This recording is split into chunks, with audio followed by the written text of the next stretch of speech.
Hello kids, हम लोग पढ़ रहे हैं कक्षा 11वीं एनसीईआरटी रसायन विज्ञान का 13वां चैप्टर हाइड्रोकार्बन्स।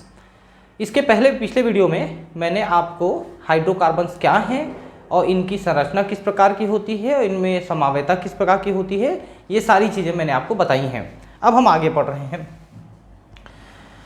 हाइड्रोकार्बन्स में जो कार्बन परमाणु होते हैं वो प्राथमिक, द्वितीयक, तृतीयक, चतुर्थक इस प्रकार से होते हैं। तो इनको जरा ध्यान समझिए आप। कार्बन परमाणु आपस में जुड़े होते हैं। कोई कार्बन परमाणु अगर किसी अन्य कार्बन परमाणु से नहीं जुड़ा है या केवल एक ही कार्बन परमाणु से जुड़ा है तो हम उसे कहेंगे प्राथमिक कार्बन। और यदि वो दो अन्य कार्बन परमाणुओं से जुड़ा है तो हो जाएगा द्वितीयक। तीन अन्य कार्बन परमाणुओं से जुड़ा है तो तृतीयक, और चार अन्य कार्बन परमाणुओं से जुड़ा है तो वो हो जाएगा चतुर्थक कार्बन परमाणु।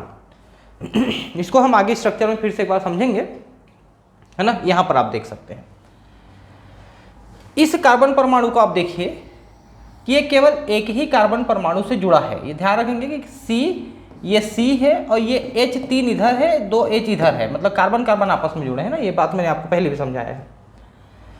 तो ये कार्बन परमाणु चूंकि एक ही कार्बन परमाणु से जुड़ा है इसलिए ये प्राथमिक कार्बन है, ठीक है। जबकि ये कार्बन परमाणु इससे और इससे दो से जुड़ा है इसलिए ये द्वितीयक कार्बन परमाणु है। जबकि ये कार्बन परमाणु 1, 2 और 3 से जुड़ा है इसलिए ये तृतीयक कार्बन परमाणु है। अब ये वाला भी आप देख सकते हैं कि ये कार्बन परमाणु 1, 2, 3 और 4 कार्बन से जुड़ा है इसलिए ये चतुर्थक कार्बन परमाणु है। जबकि ये प्राथमिक है, ये प्राथमिक है, ये प्राथमिक है, ये जो है द्वितीयक है, ये प्राथमिक है ना। ये प्राथमिक है, ये द्वितीयक, ये तृतीयक है, ये भी तृतीयक है, ठीक है, और ये प्राथमिक है। तो कितने अन्य कार्बन परमाणुओं से जुड़ा है इसके आधार पे हम उसको प्राथमिक, द्वितीयक, तृतीयक या चतुर्थक कार्बन परमाणु बोलते हैं। कार्बन परमाणु से जुड़े हुए अन्य कार्बन परमाणुओं की संख्या के आधार पर कार्बन परमाणुओं को प्राथमिक यानी 1 डिग्री ऐसा दिखाते हैं, द्वितीयक, तृतीयक तथा चतुर्थक कार्बन परमाणु कहते हैं। कार्बन परमाणु जो अन्य कार्बन परमाणु से नहीं जुड़ा हो, जैसे मीथेन में, अथवा केवल एक कार्बन परमाणु से जुड़ा हो जैसे एथेन में, उसे प्राथमिक कार्बन कहते हैं। अगर वो अकेला कार्बन है, किसी और से नहीं जुड़ा है तो भी प्राथमिक है, या किसी एक ही से जुड़ा है तो भी प्राथमिक है। 2 से जुड़ा है तो द्वितीयक, 3 से तृतीयक, 4 से चतुर्थक। अंतिम सिरे वाले परमाणु सदैव प्राथमिक होते हैं। ये बड़ी इंपॉर्टेंट बात है कि अंतिम सिरे में जो कार्बन होता है वो परमाणु हमेशा प्राथमिक होता है। कार्बन परमाणु जो दो अन्य कार्बन परमाणुओं से जुड़ा हो उसे द्वितीयक कार्बन कहते हैं। तृतीयक कार्बन 3 कार्बन परमाणुओं से और या तथा नियो या चतुष्क कार्बन परमाणु 4 अन्य कार्बन परमाणुओं से जुड़े होते हैं। चतुष्क वाले को नियो भी कहते हैं। क्या आप संरचनाएं 1 से 5 में प्राथमिक, द्वितीयक, तृतीयक, चतुर्थक कार्बन परमाणुओं की पहचान कर सकते हैं? मैंने अभी आपको बताया, उसी की बात कर रहा है। यदि आप उच्चतर एल्केनों की संरचनाएं बनाते रहेंगे तो कई प्रकार के समावयव प्राप्त होंगे। C6H14 के 5 हैं, C7H16 के 9 हैं, C10H22 के 75 समावयव संभव हैं। देख सकते हैं, हमने पहले वीडियो में इनके समावी स्ट्रक्चर्स की संख्या भी हमने देखी है, ठीक है। तो 3 या 5 ऐसा तक हमने देख लिया था, लेकिन C6H14 के 5 के बाद अगर आगे देखेंगे तो बहुत तेज़ी से बढ़ रहे हैं। 7 वाले के 9 हैं और 10 वाले के 75 हैं। आप देख सकते हैं कितना तेज़ी से बढ़ा है। पिछली संरचना 2, 4, 5 में आपने देखा है कि मेथिल समूह कार्बन क्रमांक 2 से जुड़ा है। एल्केन के कार्बन परमाणुओं या अन्य वर्गों के यौगिकों में मेथिल, एथिल, प्रोपिल जैसे हाइड्रोकार्बन समूहों को एल्किल समूह कहते हैं। जैसे कि आपने देखा कि ऐसे कार्बन कार्बन कार्बन जुड़े हैं, वहां पर बीच में एक मेथिल जुड़ गया, ठीक है, CH3। तो CH3 को समझिए कि CH4 में से एक हाइड्रोजन निकला है तो CH3 बन गया, और CH3 बन के जुड़ गया। तो मीथेन से बना है इसलिए मेथिल, वैसे इथेन से बनता है एक हाइड्रोजन निकल के, तो एथिल फिर कहीं जुड़ेगा वो। तो मेथिल, एथिल, प्रोपिल, ब्यूटिल, इन सभी को कुल मिला के एल्किल कह दिया जाता है। एल्किल R समूह से दर्शाते हैं, इसको एल्किल समूह कहते हैं, क्योंकि उन्हें एल्केन से हाइड्रोजन परमाणुओं के विस्थापन द्वारा प्राप्त किया जा सकता है। जैसे आपने देखा मीथेन का एक हाइड्रोजन विस्थापित हुआ, एथेन का एक हाइड्रोजन, प्रोपेन का एक हाइड्रोजन निकला है, तो वो बने हैं मेथिल, एथिल, प्रोपिल, ब्यूटिल, इसलिए उनको एल्किल समूह कहा जाता है। एल्किल समूह का सामान्य सूत्र है CnH2n+1। आपको याद होगा यहां पर हम +2 लिख रहे थे तो वो एल्केन था। अब ये हाइड्रोजन का एक कम हो गया यहां पर, तो +1 रह गया, पिछले चैप्टर में पढ़े हैं। अब उदाहरण देखिए, C5H11 अणु सूत्र वाले एल्किल समूह के विभिन्न समायवों की संरचना लिखे तथा विभिन्न कार्बन श्रृंखला पर OH जोड़ने से प्राप्त एल्कोहलों के IUPAC नाम बताइए। मतलब ये है, देखिए कि ये पेंटिल समूह है, C5H12 ये पेंटेन था। अब यहां पर H11 आ गया, यानी कि एक हाइड्रोजन निकल गया, तो पेंटेन से पेंटिल हो गया। और इसमें अब कोई चीज जुड़ रहा है, OH को हम कहां कहां पर जोड़ सकते हैं। 1-12 यानी पिछले चैप्टर में पहले से चर्चित नाम पद्धति के सामान्य नियमों का स्मरण करते हुए प्रतिस्थापित एल्केनों के निम्नलिखित उदाहरण द्वारा नामकरण की अवधारणा को आप भली भांति समझ सकते हैं। क्या क्या उदाहरण हम देख सकते हैं, देखिए C5H11 के संरचना, ठीक है, लंबा चौड़ा ये लिस्ट है, ठीक है, थोड़ा सा ध्यान से देखते जाएंगे, ठीक है। पहला है सीधी सीधी श्रृंखला, आप देखिए CH3 CH2 CH2 CH2 CH2, ठीक है, ये पहला है। अगर इसके एल्कोहल देखेंगे तो आखिरी में OH लिखेंगे तो संगत एल्कोहल हो जाएगा, पेंटेन 1 ऑल हो जाएगा ये, ठीक है। अगर आप उधर आखिरी में जोड़े हैं तो 1 ऑल हो जाएगा, इसमें या इसमें जोड़ेंगे तो 2 ऑल हो जाएगा। आप अगर इसमें जोड़े हैं तो 1 2 3 4 5 है ना, लेकिन अगर इसमें जोड़ेंगे तो यहां से 1 2 होगा, 3 4 5 ऐसा हो जाएगा, पेंटेन 2 ऑल हो गया। तीसरे पोजीशन पे जोड़ेंगे, ये देखिए, तो पेंटेन 3 ऑल हो गया, है ना, ध्यान देंगे। अब एक चीज और ध्यान दिया आपने कि जब हमने शुरू में जोड़ा तो ये CH2 था, तब जोड़ा हमने, लेकिन अगर बीच में कहीं जोड़ रहे हैं तो वहां का एक हाइड्रोजन यहां शिफ्ट हो रहा है। जैसे देखिए ये इसका एक हाइड्रोजन यहां शिफ्ट हो गया तो CH2 का CH3 हो गया, और ये CH2 जो है CH होके OH हुआ। तो कहीं पर भी देख सकते हैं कि OH जुड़ रहा है, उसका हाइड्रोजन यहां शिफ्ट हो रहा है, तो CH2 की जगह CH3 हो जा रहा है, तो पेंटेन 1 ऑल 2 ऑल 3 ऑल ऐसा होते जा रहा है, ठीक है। तो वहां पर हमने OH को इधर उधर किया है। अब हम मेथिल ग्रुप को खिसकाएंगे, मेथिल ग्रुप को बीच में खिसकाएंगे, तो देख सकते हैं कि यहां पर मेथिल ग्रुप बीच में खिसक गया, तो 1 2 3 4 हो गया, तो 3 मेथिल है 1 ऑल, ये देखिए 3 मेथिल है 1 ऑल, और कितना हो गया 4 है, तो ब्यूटेन है ये, 3 मेथिल ब्यूटेन 1 ऑल, ठीक है। यहाँ पर 1 2 3 4 2 मेथिल ब्यूटेन 1 ऑल, ठीक है। और कैसे होगा ये 1 2 3 4, ठीक है। तो 2 methyl butane two all, 2 methyl butane two all, इसको आप देख सकते हैं 1 2 है ना। तो 2 di methyl propane 1 ol, 2 di methyl propane 1 ol, ठीक है। उसके बाद 1 2 3 4, तो 2 ऑल हो जाएगा, 3 मेथिल है तो 3 मेथिल 2 ऑल, 3 मेथिल 2 ऑल है ना। ब्यूटेन है, 4 है तो ब्यूटेन है, तो आपको समझ में आ गया होगा, ठीक। तो इतनी सारी संरचनाओं को हमने यहाँ पर देखा कि 5 कार्बन वाले को हम 4 कार्बन 3 कार्बन वाले में भी बदल सकते हैं, हम उसके मेथिल को शिफ्ट करके। तो उनको थोड़ा सा आपको देखना है ध्यान से। यदि दी गई संरचना का सही IUPAC नाम लिखना महत्वपूर्ण है, तो IUPAC नाम से सही संरचना कुछ कार्बनिक यौगिकों का नामकरण सूत्र लिखना भी उतना ही महत्वपूर्ण है। अगर आपको सूत्र दे दिया तो आप नाम लिख सकते हैं IUPAC, और अगर नाम दे दिया IUPAC तो आप सूत्र लिख सकते हैं।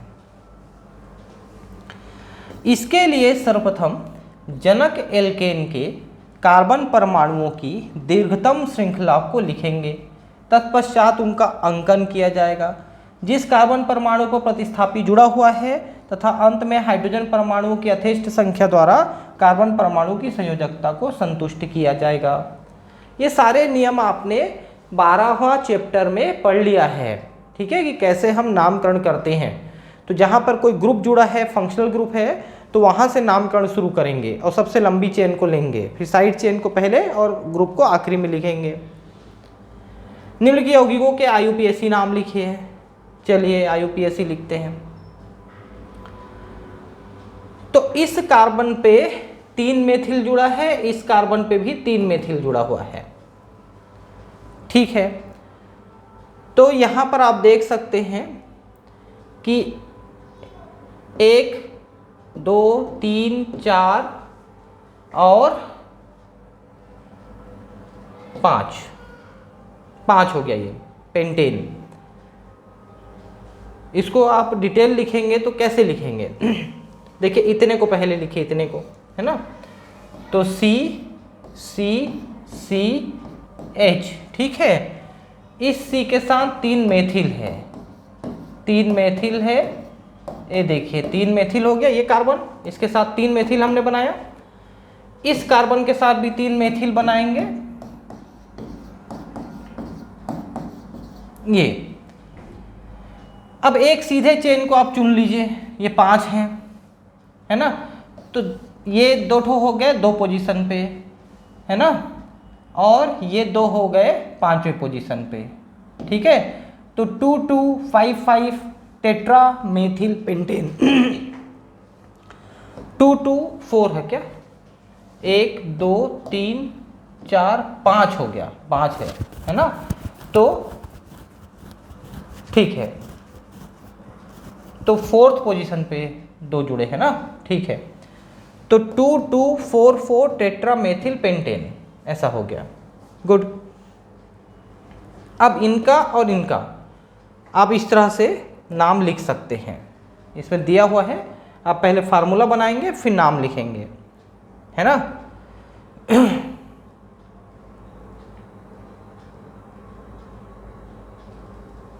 ठीक,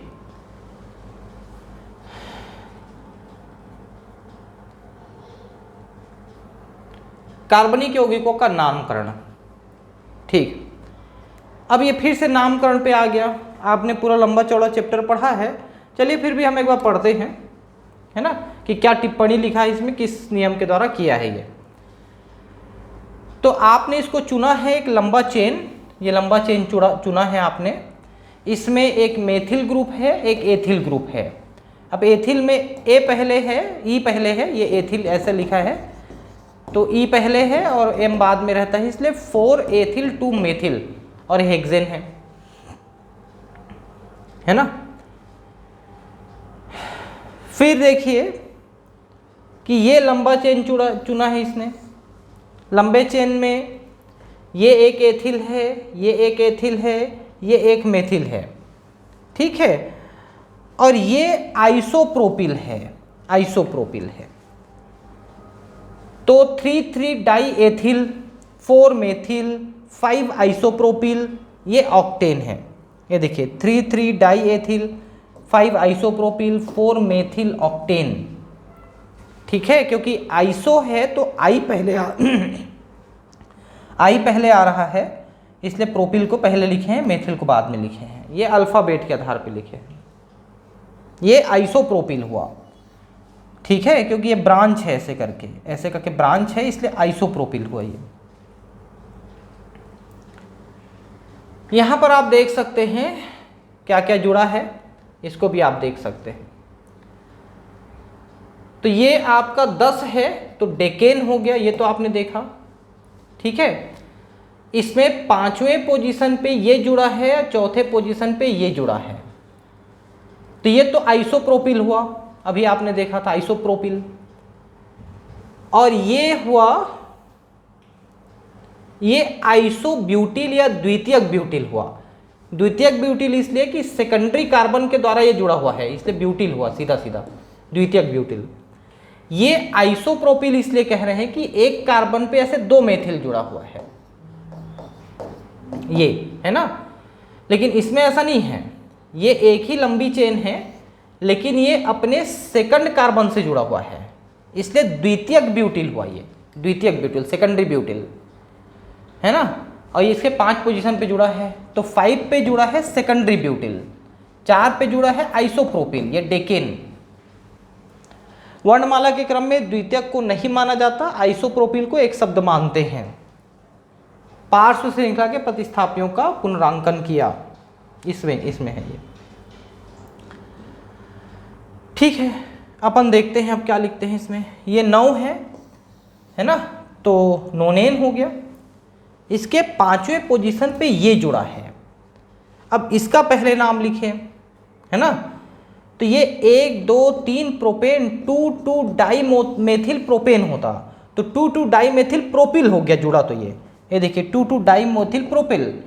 आप केवल इसी को अगर CH3 लिख देते तो प्रोपेन होता, 1 2 3 प्रोपेन, 2 डाई मेथिल प्रोपेन होता। अब 2 डाई मेथिल प्रोपेन कहीं जुड़ा है तो प्रोपिल हो गया, तो 2 डाई मेथिल प्रोपिल 5वें पोजीशन पे जुड़ा है नोनेन के। बहुत बढ़िया, ठीक।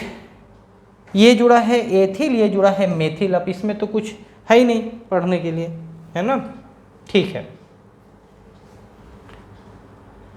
उदाहरण 3 एथिल 2 डाई मेथिल पेंटेन की संरचना को निम्नलिखित पदों द्वारा व्यक्त किया जा सकता है। अब पेंटेन है तो 5 कार्बन बनाना पड़ेगा, देखिए 5 कार्बन परमाणु की श्रृंखला बनाइए, ठीक है। उसके बाद ये लिखा है 3 एथिल 2 डाई मेथिल, है ना। तो पहले नंबर डाल लीजिए, नंबर डालने के बाद सेकंड पोजीशन पे 2 मेथिल, थर्ड पोजीशन पे एथिल जोड़ के बाकी को कंप्लीट कर दीजिए, हो गया। ये देखिए कंप्लीट कर दिया आपने। सेकंड पोजीशन पे 2 मेथिल जोड़ा, थर्ड पोजीशन पे एथिल जोड़ा, और बाकी में कार्बन के बाकी बचे हुए बंध को हाइड्रोजन द्वारा पूरा कर दिया।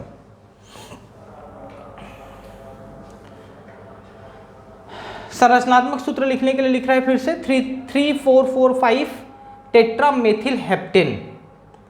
बहुत सिंपल है, हेप्टेन के लिए 7 लिखेंगे, हेप्टेन के लिए 7 है।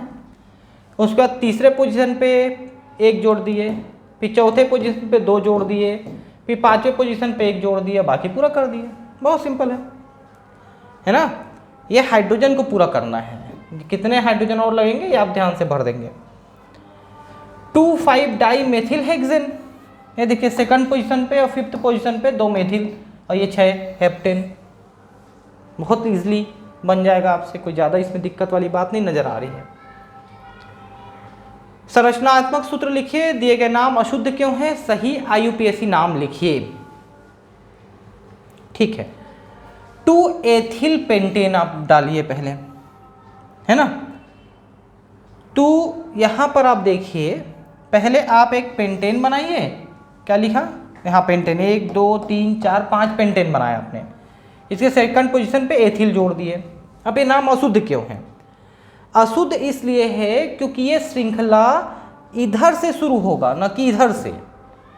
तो नाम क्या हो जाएगा, फिर यहाँ पर एक और दूसरा हो जाएगा, ये C2H5 आपने लिखा ना, ये हो जाएगा CH2CH3, ऐसा लिखा जाएगा ये। तो 1 2 3 हो गया, ये तीसरे पोजीशन पे मेथिल है, तो इसका नाम क्या हो जाएगा, 3 मेथिल हेक्सेन हो जाएगा। आपने 2 एथिल पेंटेन के आधार पे संरचना बनाया, लेकिन संरचना बनाने के बाद आपने देखा कि नाम ये गलत है, इसका नाम होगा 3 मेथिल हेक्सेन। इस संरचना का नाम हो जाएगा 3 मेथिल हेक्सेन। और वैसे ही इसका बनाएंगे 5 एथिल 3 मेथिल हेप्टेन, तो भी नाम गलत दिखेगा। 5 एथिल लिखा है ना, 3 मेथिल, तो ये गलत है क्योंकि गिनेंगे इधर से। ये देखिए बना लेते हैं अपन, चलो दूसरे वाले को, है ना। ये देखिए 5 में एथिल जोड़ा है और 3 में एथिल जोड़ा है इधर से, तो अब ऐसे नहीं गिनाएगा ये, क्योंकि एथिल जिधर है उधर से गिनाएगा ना भाई, एथिल का ई है, आप इधर से जोड़ेंगे, है ना। तो ये 1 2 3 ऐसा जोड़ रहे हैं, देखिए, तो ये हो जाएगा 3 एथिल 5 मेथिल हेप्टेन, इसका सही नाम होगा।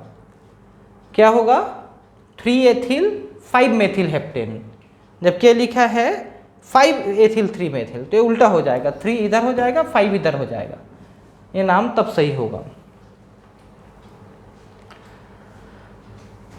अब विरेचन, विरेचन का मतलब होता है बनना, बनाना, उसको फॉर्म करना। तो हालांकि जो पेट्रोलियम है, हाइड्रोकार्बन्स हैं, ये प्राकृतिक रूप में पाए जाते हैं, है ना, जमीन के अंदर मिलते हैं आपको, बावजूद इसके इनको हम प्रयोगशाला में बना भी सकते हैं। हम किसी एक केमिकल से दूसरा केमिकल बना सकते हैं, वैसे हाइड्रोकार्बन को भी हम बना सकते हैं। एल्केन के प्रमुख स्रोत पेट्रोलियम तथा प्राकृतिक गैस हैं, फिर भी एल्केनों को इन विधियों द्वारा बना सकते हैं। पहला है असंतृप्त हाइड्रोकार्बनों से। आपको पता है कि असंतृप्त हाइड्रोकार्बन का मतलब होता है जिनमें हाइड्रोजन की कमी होती है और कार्बन कार्बन के बीच में द्विबंध या त्रिबंध होते हैं, उन्हें असंतृप्त हाइड्रोकार्बन कहते हैं। जो कि एल्कीन और एल्काइन हैं, उनसे आप एल्केन बनाना चाहते हो। तो असंतृप्त का मतलब है उसमें हाइड्रोजन कम है, तो अगर बाहर से आप उसमें हाइड्रोजन भर देते हैं, जिसको अपन हाइड्रोजिनेशन कहते हैं, तो वो हाइड्रोजन उनके बंधों को संतृप्त कर देते हैं। ठीक है, इसलिए हम उनको एल्कीनों या एल्काइनों से बना सकते हैं हाइड्रोजिनेशन से। हाइड्रोजन गैस सूक्ष्म विभाजित उत्प्रेरक जैसे प्लेटिनम, पैलेडियम, निकिल इत्यादि की उपस्थिति में एल्कीन के साथ योग कर एल्केन बनाती हैं। इस प्रक्रिया को हाइड्रोजनीकरण या हाइड्रोजिनेशन कहते हैं। तो हम एल्कीन जिसमें डबल बंध है, हाइड्रोजन की कमी है, उनमें हम हाइड्रोजन भर रहे हैं, इस प्रक्रिया को हाइड्रोजिनेशन कहते हैं। लेकिन इस प्रक्रिया के लिए आपको एक उत्प्रेरक की आवश्यकता होगी, जो एक फाइन पाउडर के रूप में लेते हैं प्लेटिनम, पैलेडियम, निकिल इत्यादि को, तब ये प्रक्रिया होती है उत्प्रेरक की उपस्थिति में। ये धातुएं हाइड्रोजन गैस को अपनी सतह पर अधिशोषित करती हैं और हाइड्रोजन हाइड्रोजन आबंध को सक्रिय करती हैं, क्योंकि भाई हाइड्रोजन गैस H2 के रूप में है। जब तक आप इसको H के रूप में नहीं तोड़ोगे तब तक ये प्रक्रिया नहीं करेंगे, और यही काम कर देती है उत्प्रेरक प्लेटिनम या पैलेडियम। प्लेटिनम तथा पैलेडियम कमरे के ताप पर ही अभिक्रिया को उत्प्रेरित कर देती हैं, परंतु निकेल उत्प्रेरक के लिए आपेक्षिक रूप से उच्च ताप तथा दाब की आवश्यकता होती है। प्लेटिनम पैलेडियम साधारण ताप पर, लेकिन निकेल उच्च ताप पर उत्प्रेरक का काम करती है। अब देखिए यहाँ पर एथीन है, CH2 CH2 डबल बॉन्ड है, यहाँ पर आपने एक हाइड्रोजन भरा, तो तो हाइड्रोजन टूट के एक हाइड्रोजन इसमें एक हाइड्रोजन इसमें, तो CH3 हो जाएगा। ठीक है, और ये एथेन बन गया। तो ये देखिए ये उत्प्रेरक हैं, इस प्रक्रिया को हाइड्रोजिनेशन कह रहे हैं। प्रोपीन है, यहां पर भी भर जाएंगे तो प्रोपेन हो जाएंगे। ठीक है, ये देखिए ये प्रोपाइन है, ये प्रोपीन में डबल बॉन्ड है और ये ट्रिपल बॉन्ड है, तो ये हो जाएगा प्रोपाइन। ठीक है, प्रोपाइन है ये नाम को गलत लिखा है, एनसीईआरटी में बहुत गलतियां हैं भाई। ठीक है, तो इसको आप प्रोपाइन कर लेंगे, प्रोपाइन। ठीक, और ये हाइड्रोजन जब भरे तो एक हाइड्रोजन यहां आ गया और एक हाइड्रोजन यहां आएगा, दो हाइड्रोजन यहां आएगा, CH2 हो जाएगा। ठीक है, और एक हाइड्रोजन यहां आ जाएगा, तो ये देखिए CH2 हो गया और ये CH3 हो गया, दो हाइड्रोजन आएंगे। तो यहाँ पर ऐसा करना पड़ेगा आपको, दो हाइड्रोजन जुड़े, ये भी CH2 हो गया, ये CH3 हो गया, दो हाइड्रोजन कमी है ना इनमें, तो दो हाइड्रोजन भरना पड़ेगा आपको। तो देखिए CH2 CH3 हो गया, यहाँ पर दो, यहाँ पर दो, तो ये भी आपको डबल लिखना पड़ेगा ये वाला को। ठीक है, तो ये फार्मूले में थोड़ी सी गलतियां हैं, थोड़ा ध्यान देंगे। तो पहला हमने एल्केन बनाया एल्कीन से और एल्काइन से। ठीक है, डबल बंध वाले से और ट्रिपल बंध वाले से, जो हाइड्रोजन की कमी थी उसको भर करके, जिसको हाइड्रोजनेशन कहते हैं। अब दूसरा है एल्किल हैलाइडों से। एल्किल हैलाइड किसको कहते हैं? जो कोई हेलोजन जुड़ा हुआ है ना किसी एल्केन में या एल्किल में, तो उसे एल्किल हैलाइड कहते हैं। जैसे यहाँ पर आप देखिए CH3Cl है, ये मेथिल है और ये क्लोरीन है, तो क्लोरोमेथेन या मेथिल क्लोराइड इसी को कहेंगे, है ना। तो इस टाइप की जो संरचनाएं हैं जिसमें फ्लोरीन, क्लोरीन, ब्रोमीन, आयोडीन किसी एल्केन में जुड़ा हुआ है हाइड्रोजन हटा करके, उन्हें एल्किल हैलाइड कहते हैं। तो अगर इनको, इसमें फ्लोराइड को हम इस प्रक्रिया द्वारा नहीं हटा सकते, सिर्फ क्लोरीन, ब्रोमीन, आयोडीन को हटा सकते हैं। तो इसके लिए हमको क्या करना पड़ेगा? हमको जिंक और अम्ल लेना पड़ेगा। जिंक और अम्ल ये जो हैं हाइड्रोजन प्रदान करती हैं। जिंक के साथ अम्ल ले लेंगे तो हाइड्रोजन प्रदान करेंगे। तो ये हाइड्रोजन जुड़ेगा, तो एक हाइड्रोजन Cl को लेकर के HCl बना के अलग हो जाएगा। ठीक है, HCl बना के अलग हो जाएगा और दूसरा हाइड्रोजन CH3 के साथ जुड़ के CH4 बन जाएगा और जिंक अलग हो जाएगा। तो यहां पर रिएक्शन में थोड़ा ध्यान देंगे कि इस क्लोरीन को लेकर के एक हाइड्रोजन जो है अलग होके HCl भी बनाएगा। इसको यहां पर नहीं दिखाया है, पता नहीं क्यों ऐसा किया है। वैसे ही क्लोरोएथेन है, इसमें से भी एक हाइड्रोजन लेके HCl बना के अलग होगा और एक हाइड्रोजन जो है यहाँ पर जुड़ गया। देखिए ये C2H5 है, यहाँ पर C2H6 हो गया। जैसे यहाँ पर CH3 था तो CH4 हो गया, है ना। और एक HCl सेपरेट होगा। वैसे ये देखिए क्लोरोप्रोपेन है, तो ये भी वैसे ही अलग होकर निकल आएगा और यहाँ पर CH3 हो जाएगा तो प्रोपेन बन जाएगा। तो इसके लिए जो आपको करना क्या है कि हाइड्रोक्लोरिक अम्ल और जिंक को आपको उत्प्रेरक के रूप में लेना है। जिंक और हाइड्रोक्लोरिक अम्ल HCl को आपको लेना है। ठीक है, तो जो HCl बनता है उसी में काम आ जाता है वो भी, ऐसा है उसका मतलब। तो ये तो दूसरा हो गया एल्किल हैलाइड से आपने बनाया। अब दूसरी प्रक्रिया जिससे आप और बना सकते हैं एल्केन्स को, शुष्क ईथरीय विलयन, नमी से मुक्त, ईथर में नमी नहीं होना चाहिए, में एल्किल हैलाइड की सोडियम धातु के साथ अभिक्रिया द्वारा उच्चतर एल्केन प्राप्त होते हैं।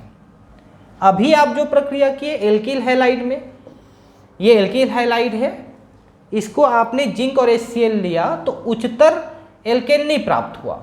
ये प्रोपेन था तो प्रोपेन ही मिला आपको। लेकिन अगर ईथर और सोडियम की उपस्थिति में प्रक्रिया कराते हो तो इससे बड़ा मिलेगा, जैसे प्रोपेन मिल रहा है उसकी जगह ब्यूटेन मिल जाता, ऐसा मिलता। ठीक है, इस अभिक्रिया को वुर्ज रिएक्शन कहते हैं, वुर्ज रिएक्शन। सम कार्बन परमाणु संख्या वाली उच्चतर एल्केन को बनाने के लिए प्रयुक्त की जाती है। जैसे देखिए यहाँ पर ध्यान देंगे ना कि यहाँ पर 1 2 3 कार्बन वाले हैं, तो 3 कार्बन वाला ही बना है।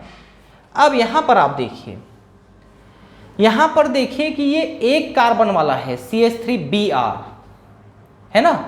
तो ये एक अणु और ये दूसरा अणु, 2 अणु रिएक्शन करते हैं, तो ये दोनों CH3 जुड़ जाएंगे, ये देखिए, तो एथेन हो गया।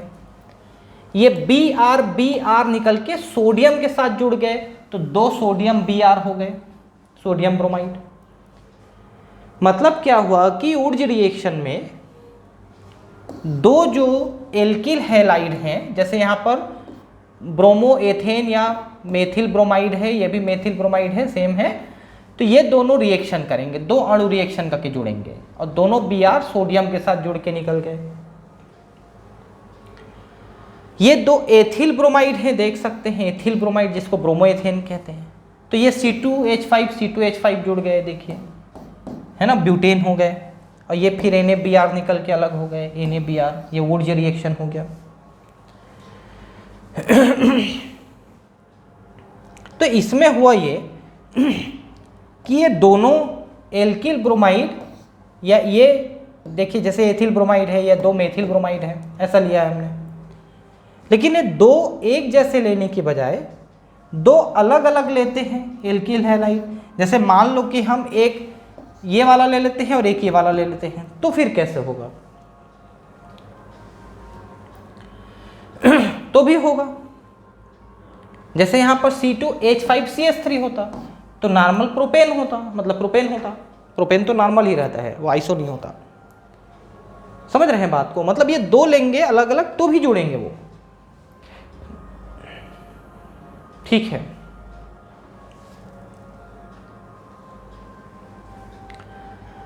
अब तीसरी विधि कार्बोक्सिलिक अम्ल से।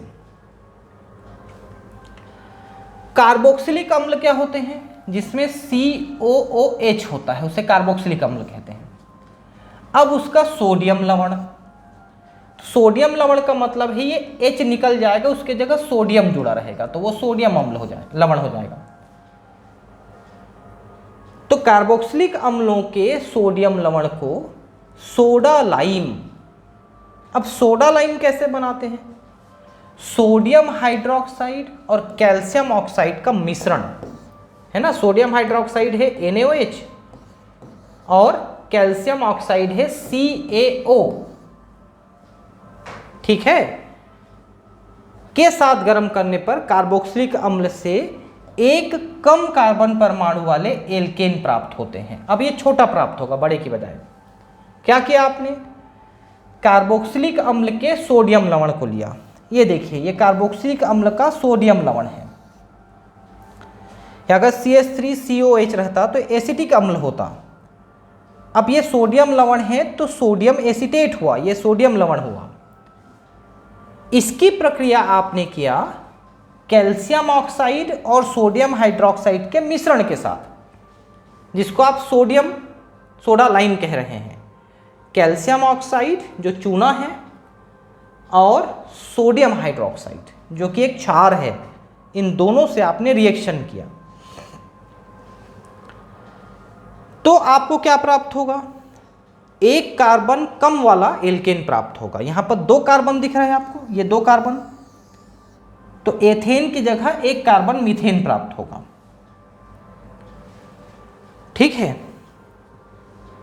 और कार्बन डाइऑक्साइड के विलोपन के इस विकार्बोक्सिलीकरण कहते हैं।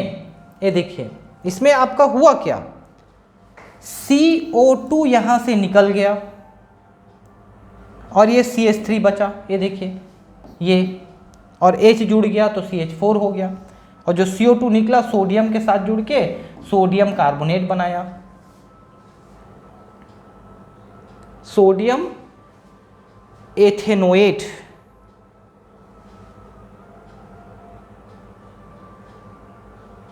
सोडियम कार्बोनेट है वो, ठीक है, ये बना, ठीक।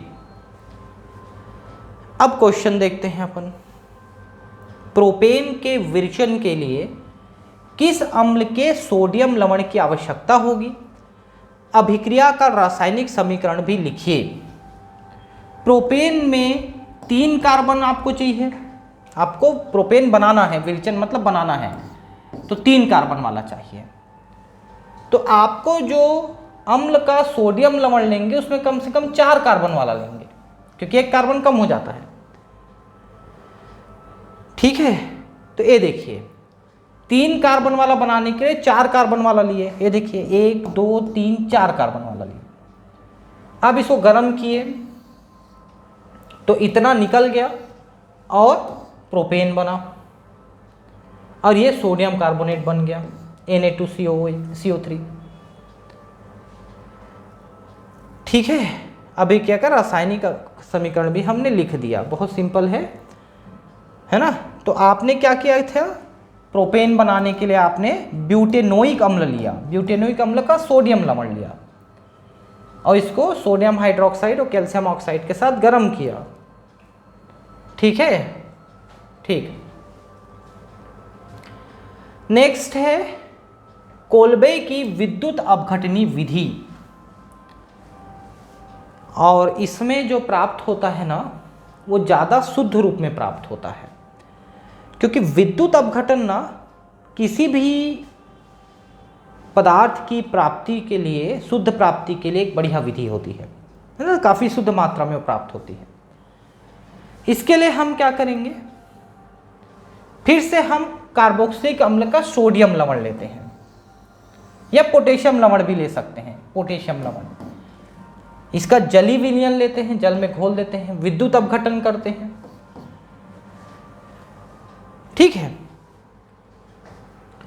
एनोड पर सम कार्बन परमाणु संख्या वाले एल्केन प्राप्त होते हैं, जैसे कि यहां पर 2 प्राप्त हुआ, 2 कार्बन वाला एथेन, वैसे 4 6 ऐसे प्राप्त हो।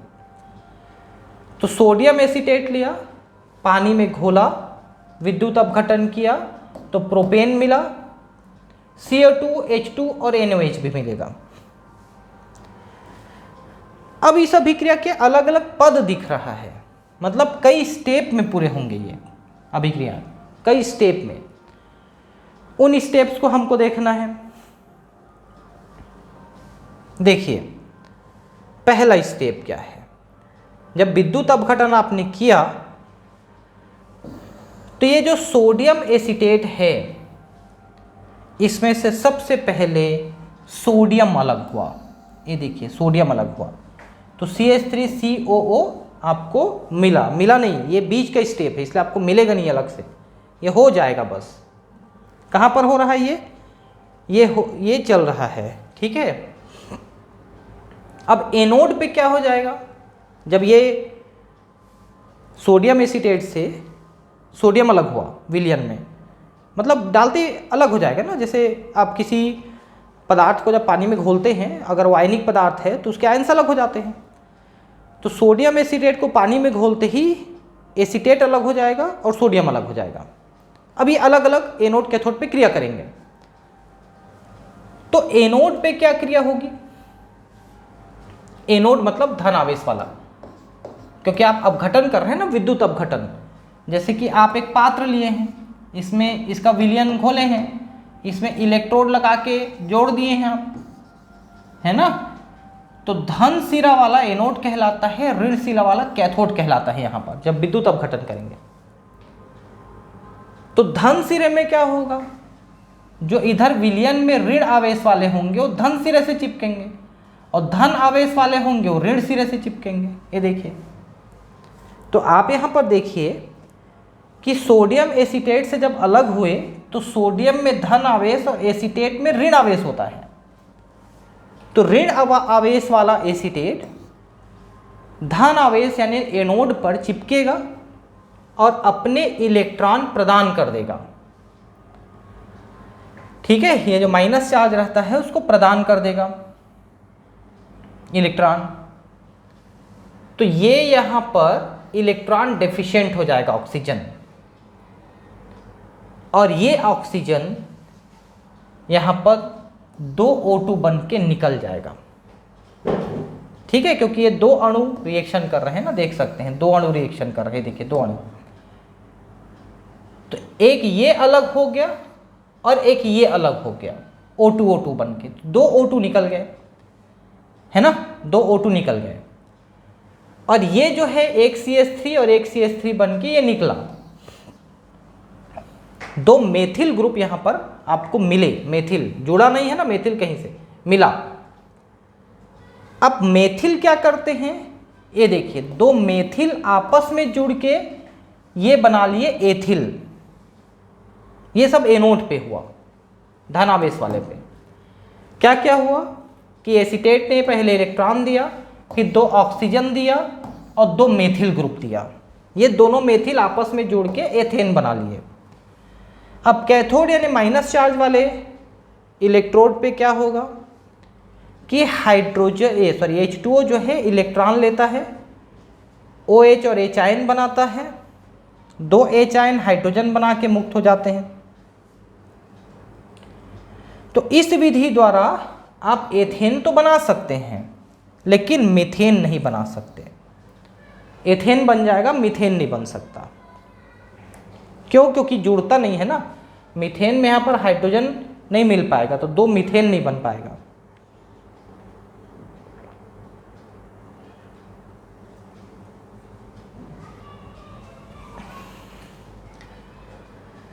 गुणधर्म। अब देखिए,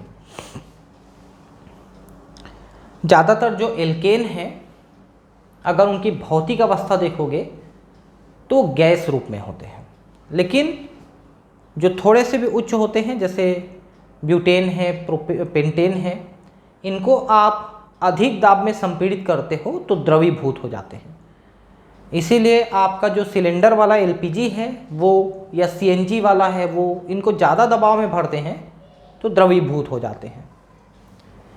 भौतिक गुण, एल्केन अणुओं में कार्बन कार्बन तथा कार्बन हाइड्रोजन आबंध के सहसंयोजक गुण तथा कार्बन एवं हाइड्रोजन परमाणुओं की विद्युत ऋणात्मकता में बहुत कम अंतर के कारण लगभग सभी एल्केन अध्रुवीय होते हैं। देखिए, अब 2 कार्बन जुड़े रहेंगे तब तो कोई दिक्कत है ही नहीं, लेकिन 1 कार्बन 1 हाइड्रोजन जुड़े हैं तब भी इलेक्ट्रॉन बीच में ही लगभग रहते हैं। विद्युत ऋणात्मकता का मतलब क्या है? जब आप इलेक्ट्रॉन का साझा करके बंध बनाते हैं, भाई बंध 2-3 प्रकार से बन सकता है। मैं अपना इलेक्ट्रॉन दूसरे को दे दूं तो भी बंध बन सकता है, तो ये आयनिक बंध होगा। लेकिन अगर मेरा इलेक्ट्रॉन और इसका इलेक्ट्रॉन साझा हुआ तो उसे सहसंयोजक बंध कहते हैं। जैसे मैंने 1 रुपया दिया, आपने 1 रुपया दिया, दोनों का साझा हुआ, 2 रुपये बीच में रखेंगे अपन, है ना, दोनों का है वो। लेकिन मान लो कि आपकी ताकत मेरे से ज़्यादा है, तो आप क्या करोगे, 2 रुपये के गुल्लक को आप अपने तरफ खींच के रख लोगे और बोलोगे सुन, ये 2 रुपये तू अपना भी समझना, लेकिन ये मेरे तरफ ऐसे मेरे अलमारी में रहेगा। ठीक है, तो इस तरह से साझे के इलेक्ट्रॉन को भी अपने तरफ खींचने की जो क्षमता होती है उसी को हम कहते हैं इलेक्ट्रोनिगेटिविटी, विद्युत ऋणात्मकता, पॉलिंग स्केल में। तो अगर इस ताकत में ज़्यादा अंतर है तो साझे का इलेक्ट्रॉन किसी एक तरफ आ जाएगा तो उस तरफ ऋण आवेश आ जाता है थोड़ा सा, और दूसरे तरफ थोड़ा सा धन आवेश आ जाता है। तो ऐसे सहसंयोजक बंध को ध्रुवीय बंध कहते हैं। सहसंयोजक बंध में बीच में होने चाहिए इलेक्ट्रॉन, तो दोनों में कोई भी वहाँ पर आवेश नहीं आना चाहिए। लेकिन अगर वो इलेक्ट्रॉन किसी एक तरफ खिसक जाते हैं उनकी अधिक ताकत होने के कारण से, जिसको विद्युत ऋणात्मकता कहते हैं, तो उसके तरफ थोड़ा सा ऋण आवेश आ जाएगा, दूसरे तरफ थोड़ा सा धन आवेश आ जाएगा। तो ऐसे सहसंयोजक बंध को अपन ध्रुवीय कहते हैं। ध्रुवीय, क्योंकि ध्रुव का मतलब धनावेश ऋणावेश के 2 सिरे, ध्रुवीय हो जाएंगे। लेकिन अगर दोनों के विद्युत ऋणात्मकता में अंतर नहीं है तो वो इलेक्ट्रॉन बीच में ही रहेंगे, तो फिर ऐसा बंध अध्रुवीय रहेगा। जैसे कि आप यहाँ पर देखिए, ये दो कार्बन हैं, मान लो इन्होंने एक एक इलेक्ट्रॉन यहाँ साझा किया है, तो दोनों चूंकि कार्बन हैं, दोनों के ताकत बराबर हैं, इसलिए ये बीच में रहेंगे इलेक्ट्रॉन, तो ऐसा बंध अध्रुवीय है। वैसे कार्बन हाइड्रोजन में भी ज़्यादा अंतर नहीं है, दोनों के 2 के आसपास ही हैं पॉलिंग स्केल में, थोड़ा सा कम ज़्यादा हल्का फुल्का, तो भी इलेक्ट्रॉन लगभग बीच में ही रहेंगे, तो ये भी अध्रुवीय ही होते हैं। ठीक है, लेकिन अगर इसके जगह में कोई ताकतवर जोड़ दें, जैसे ऑक्सीजन जोड़ दें, तो ऑक्सीजन अपनी तरफ खींच लेगा, तो फिर वो ध्रुवीय हो जाएगा, है ना। और फिर वहीं पर हाइड्रोजन बंध बनता है। इनके मध्य दुर्बल वंडरवॉल बल पाए जाते हैं, इनके अणुओं के बीच वंडरवॉल्स, एक दुर्बल बल होता है। दुर्बल बलों के कारण एल्केन श्रेणी के प्रथम 4 सदस्य कौन कौन से, methane, ethane, propane, butane, C1 से C4 तक, ये गैस हैं, ब्यूटेन तक गैस है साधारण तापमान पर। फिर C5 यानी पेंटेन से लेके C17 तक, 17 तक, ये द्रव हैं, और C18 से ऊपर वाले एल्केन 298 केल्विन पर ठोस होते हैं। 273 केल्विन का मतलब होता है 0 डिग्री, और 298 का मतलब हुआ 25 डिग्री, है ना। 25 डिग्री सेल्सियस कमरे का तापमान माना जाता है, एक एवरेज तापमान कमरे का 25 डिग्री माना जाता है, तो कमरे के तापमान पे ये ठोस रहेंगे। ठीक है, कहाँ से, C18 से ऊपर वाले। ये रंगहीन तथा गंधहीन होते हैं। देखिए, आपके जब गैस सिलेंडर से गैस रिलीज होती है तो एक बहुत दुर्गंध आती है, आपको पता चल जाता है ना कि गैस रिलीज हो गया है, आप तुरंत नॉब आप बंद करने के लिए दौड़ते हो। तो वास्तव में जो दुर्गंध है वो LPG गैस का नहीं है, उस LPG गैस में एक दूसरा गैस मिलाया जाता है जिसका नाम है मरकेप्टेन। मरकेप्टेन वो बदबूदार होता है। क्यों मिलाया जाता है, ताकि गैस अगर रिलीज हो तो आपको पता चल सके और आप बंद कर सकें। अगर नहीं मिलाएंगे तो गंधहीन गैस है, आपको पता ही नहीं चलेगा, आपके कमरे में गैस भरा है, आपने माचिस मारा, भोर से फूट जाएगा पूरा, बम विस्फोट। वैसा होता भी है लेकिन कम होता है, क्योंकि आपको पता चल जाता है ना गैस कहीं से लीक हो रहा है, तो आप बंद कर देते हैं तुरंत। तो ये वास्तव में गंधहीन गैस है। जल में एल्केन की विलेयता के लिए आप क्या सोचते हैं, ये जल में बहुत कम विलेय रहेंगे, ठीक है, क्योंकि ये अध्रुवीय है और जल ध्रुवीय है।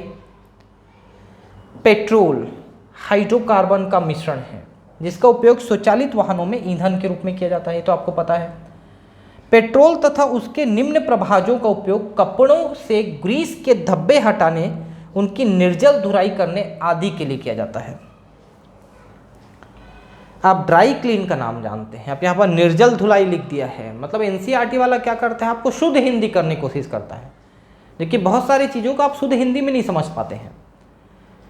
ठीक है, जैसे आप निर्जल धुलाई आप नहीं समझ पाए, लेकिन जैसे मैंने ड्राई क्लीनिंग कहा आपने समझ गए।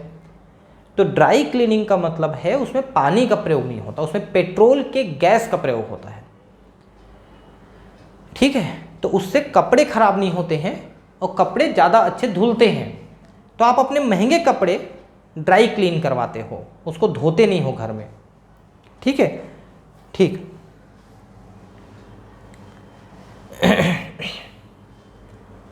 इस प्रेक्षण के आधार पर ग्रीसी पदार्थों की प्रकृति के बारे में आप क्या सोचते हैं? भाई ग्रीस हटा, ग्रीस का दाग लग, ग्रीस जानते हैं ना, वो जो गाड़ियों में चेन वन में लगाते हैं ग्रीस, वो ग्रीस की बात कर रहे हैं। वो मान लो कपड़े में लग गया, आप धोएंगे नहीं धुलेगा, और कपड़ा महंगा है तब तो और मुश्किल है आपको, तो आप क्या करेंगे, उसको ड्राई क्लीन कराएंगे। ड्राई क्लीन में पेट्रोलियम से धो रहे हो आप, तो उससे क्या होगा, वो पेट्रोल में घुल के निकल जाएगा।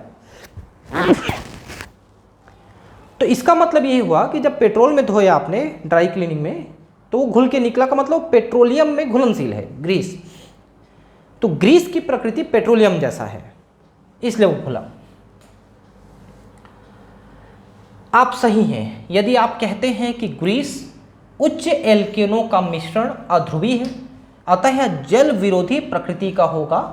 तो विलायकों में पदार्थों की विलेयता के संबंध में सामान्यता है, यह देखा गया है कि ध्रुवीय पदार्थ ध्रुवीय विलायकों की, जबकि अध्रुवीय पदार्थ अध्रुवीय विलायकों में विलय होते हैं, अर्थात समान समान को घोलता है। यही कारण है कि पानी ध्रुवीय है, उसमें सोडियम क्लोराइड यानी नमक आसानी से घुल जाता है क्योंकि वो भी ध्रुवीय है। लेकिन पानी में ध्रुवीय पदार्थ अध्रुवीय पदार्थ नहीं घुलेंगे।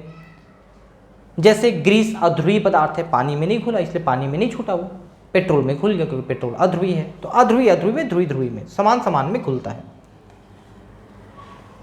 विभिन्न एल्केनों के क्वथनांक सारणी 13.1 में दिए गए हैं, जिसमें यह स्पष्ट है कि आणविक द्रव्यमान में वृद्धि के साथ साथ उनके क्वथनांकों में भी नियत वृद्धि होती है। तो जैसे जैसे methane, ethane, propane, butane, pentane, hexane जाते जाओगे, उनके क्वथनांक बढ़ते जाएंगे। और क्वथनांक का मतलब होता है कि किस तापक्रम पे वो लिक्विड से गैस बनेगी, है ना, वो तापमान, उसमें वो गैस बन जाएगी। यह इस तथ्य पर आधारित है कि आणविक आकार तथा अणु का पृष्ठीय क्षेत्रफल बढ़ने के साथ साथ उनमें अंतर आणविक वंडर वाल बल बढ़ते हैं। तो जैसे जैसे उनमें परमाणुओं की संख्या बढ़ती है, कार्बन के, हाइड्रोजन की, उनके अंदर बंध बनते हैं, ज़्यादा बंध बनते हैं, वांडर वाल बल बनते हैं, तो ज़्यादा पास पास आते हैं। तो वो फिर गैस से द्रव, द्रव से ठोस, ऐसे होते चले जाते हैं। पेंटेन के 3 समावयव एल्केनों, पेंटेन, 2-मेथिल ब्यूटेन और 2,2-डाइमेथिल प्रोपेन, ये तीनों आप पहले देख चुके हैं, के क्वथनांकों को देखने से पता लगता है कि पेंटेन में 5 कार्बन परमाणुओं की एक सतत श्रृंखला का उच्च क्वथनांक है, सीधे सीधे जुड़े हैं पेंटेन में, तो उसका क्वथनांक 309 केल्विन है। जबकि 2,2-डाइमेथिल प्रोपेन 298 केल्विन पर उबलती है। मतलब सीधी श्रृंखला का क्वथनांक ज़्यादा है, शाखा वाले की क्वथनांक कम है। शाखित श्रृंखलाओं की संख्या के बढ़ने के साथ साथ अणु की आकृति लगभग गोल हो जाती है, जिससे गोलाकार अणुओं में कम आपसी संपर्क स्थल और दुर्बल अंतर आणविक बल होता है, इसलिए इनके क्वथनांक कम होते हैं।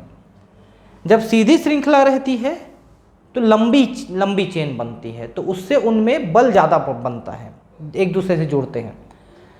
लेकिन जब वो शाखाएं बना लेते हैं तो उनकी संरचना गोल हो जाती है, तो गोल होने के कारण से उनके संपर्क स्थल कम हो जाते हैं, तो बल कम हो जाता है उनका।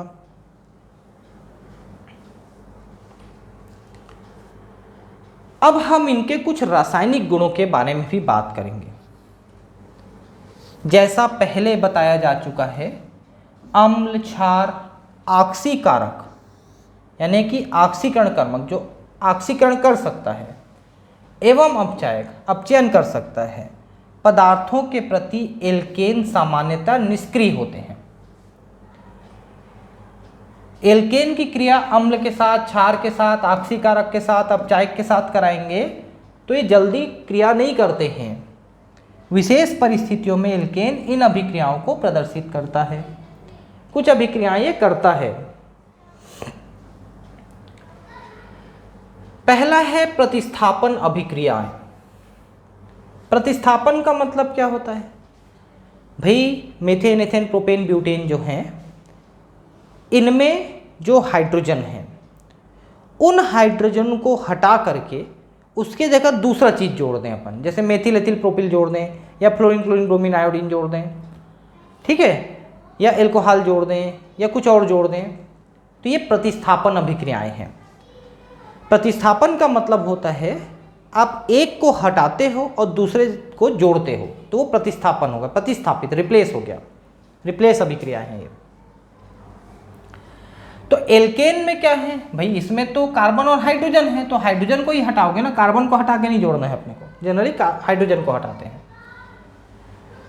एल्केन के एक या अधिक हाइड्रोजन परमाणु हैलोजन से, नाइट्रोजन से, सल्फोनिक अम्ल से प्रतिस्थापित हो जाते हैं।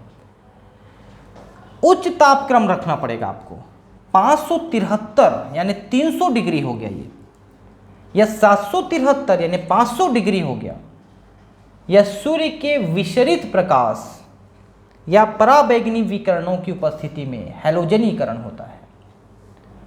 विसरित प्रकाश का मतलब है फोकस किया हुआ, जैसे आपको लेंस लेते हैं ना, लेंस में ऐसे करेंगे तो ऐसे फोकस हो जाता है, वहां पर आग लग जाता है इसमें पेपर वगैरह में, या पराबैंगनी विकिरण जिसमें ज़्यादा ताकत होती है, इसमें हैलोजनीकरण होता है। Halogen fluorine, chlorine, bromine, iodine जुड़ेगा हाइड्रोजन हटा के।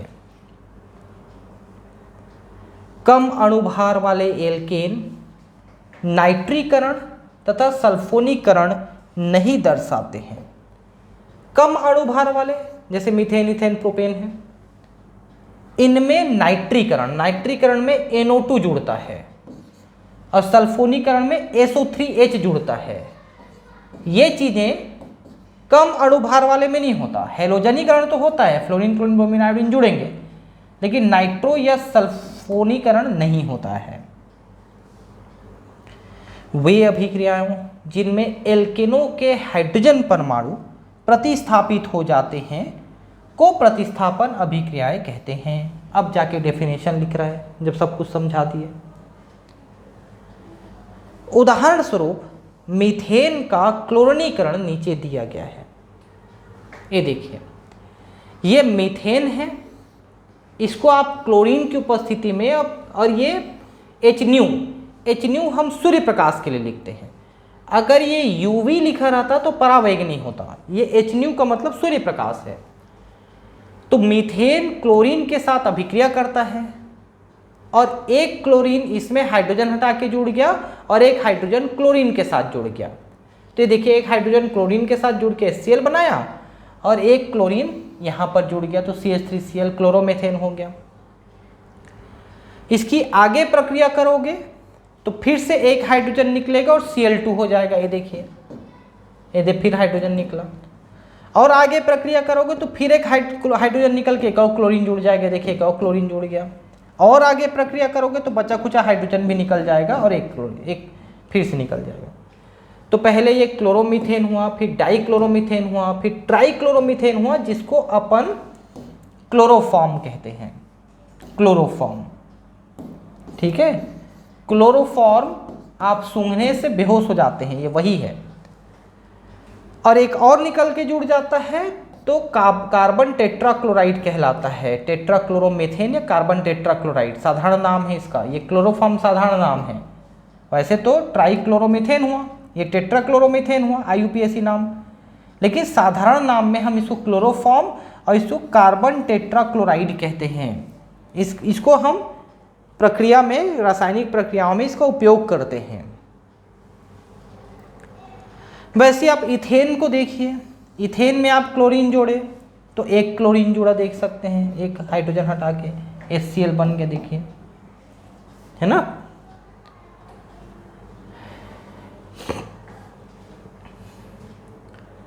एल्केनों की हैलोजन के साथ अभिक्रिया की गति का क्रम फ्लोरीन का बहुत ज़्यादा है। देखिए, ट्रिपल दिख रहा है, देखिए फ्लोरीन का ज़्यादा है, बहुत ज़्यादा। फिर क्लोरीन का थोड़ा कम है, ब्रोमीन का और कम है, आयोडीन का सबसे कम है। तो सबसे तेजी के साथ फ्लोरीन, फिर क्लोरीन, फिर ब्रोमीन, फिर आयोडीन, ये क्रिया करते हैं। और एल्केनों के हाइड्रोजन के विस्थापन की दर टर्सरी, सेकेंडरी, प्राथमिक है। आपने कार्बन देखा था ना कि ऐसे कार्बन जो एक अन्य कार्बन से जुड़े हैं तो प्राथमिक है, या नहीं जुड़े हैं तो भी प्राथमिक है। 2 कार्बन से जुड़े हैं तो सेकेंडरी, 3 कार्बन से जुड़े हैं तो टर्सरी, 4 कार्बन से जुड़े हैं तो क्वाटरनरी, चतुष्क, प्राथमिक, द्वितीयक, तृतीयक, चतुष्क कार्बन होते हैं। तो इन कार्बनों में जो हाइड्रोजन जुड़े हैं, प्राथमिक से भी जुड़े हो सकते हैं। प्राथमिक से कितने हो सकते हैं? या तो 3 रहेंगे या 2 रहेंगे। द्वितीयक से भी हो सकते हैं और तृतीयक से भी हो सकते हैं। क्यों? तृतीयक वाले में 3 कार्बन तो जुड़े हुए हैं लेकिन चौथा हाइड्रोजन जुड़ा रहेगा, तब ये तृतीयक कार्बन हुआ। तो इस कार्बन को हटा सकते हो। लेकिन चतुष्क वाले में 4 कार्बन ही जुड़े होते हैं, चारों तरफ कार्बन ही जुड़े होते हैं, इसलिए इसमें हाइड्रोजन नहीं है, तो चतुष्क नहीं लिखा है। तो तृतीयक वाले के हाइड्रोजन को सबसे आसानी से, फिर द्वितीयक वाले को, फिर तृतीयक वाले के हाइड्रोजन को आप निकाल सकते हैं, उसके जगह फ्लोरीन, क्लोरीन, ब्रोमीन, आयोडीन डाल सकते हैं। फ्लोरीनीकरण प्रचंड व अनियंत्रित होता है, बहुत तेजी से फ्लोरीन जुड़ता है, जबकि आयोडीनीकरण बहुत धीमा होता है, आयोडीन बहुत धीमा जुड़ता है। यह एक उत्क्रमणीय अभिक्रिया है। उत्क्रमणीय का मतलब रिवर्सिबल, जो बैक हो जाता है, अगर इधर का चीज नहीं हटाओगे तो वापस बनने लगता है। यह अभिक्रिया ऑक्सीकारक जैसे HiO3 यानी कि हाइड्रो आयोडेट या HNO3 यानी नाइट्रिक अम्ल की उपस्थिति में होता है। तो आप देख सकते हैं यहां पर CH4 के साथ आयोडीन की अभिक्रिया कराए, ठीक है, तो ये हो गया CH3I यानी कि मेथिल आयोडाइड या आयोडोमेथेन और हाइड्रो आयोडाइड, ठीक है। और हाइड्रो आयोडाइड जो है फिर हाइड्रो आयोडिक अम्ल के साथ क्रिया करके आयोडीन और H2O बनाता है। क्यों ऐसा करते हैं अपन?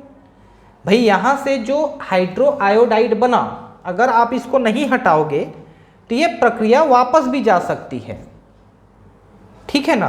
तो इसको हटाने के लिए हम हाइड्रो आयोडिक अम्ल लेते हैं और ये हाइड्रो आयोडाइड को लेकर के आयोडीन और H2O बना देता है। तो ये प्रक्रिया सिर्फ आगे बढ़ते रहती है। हैलोजनीकरण मुक्त मूलक श्रृंखला क्रियाविधि द्वारा इन 3 पदों प्रारंभन, संचरण तथा समापन के द्वारा संपन्न होता है। प्रारंभन का मतलब प्रक्रिया शुरू हुई, इनिशिएशन। संचरण का मतलब प्रोपेगेशन, मतलब आगे बढ़ा, प्रक्रिया आगे बढ़ा, फिर आगे टर्मिनेट हो गया, खत्म हो गया, शुरू हुआ, आगे बढ़ा, खत्म हो गया। ऐसे 3 प्रक्रियाओं में ये पूरा 3 स्टेप में पूरा होते हैं।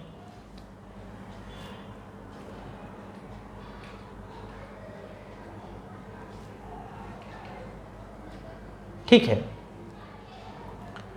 तो इनकी क्रियाविधि को मैं आपको नेक्स्ट क्लास में पढ़ाऊंगा। थोड़ा बैक से पढ़ाना शुरू कर दूंगा, कोई दिक्कत नहीं है, ताकि आप समझ सकें, ठीक है। तो अब नेक्स्ट क्लास में, क्योंकि अब 1 घंटे के आसपास हो गया है क्लास चलते वाली, तो अब थोड़ा सा इसको ब्रेक लेते हैं, है ना। थैंक यू, बाय, अगले क्लास में मिलते हैं।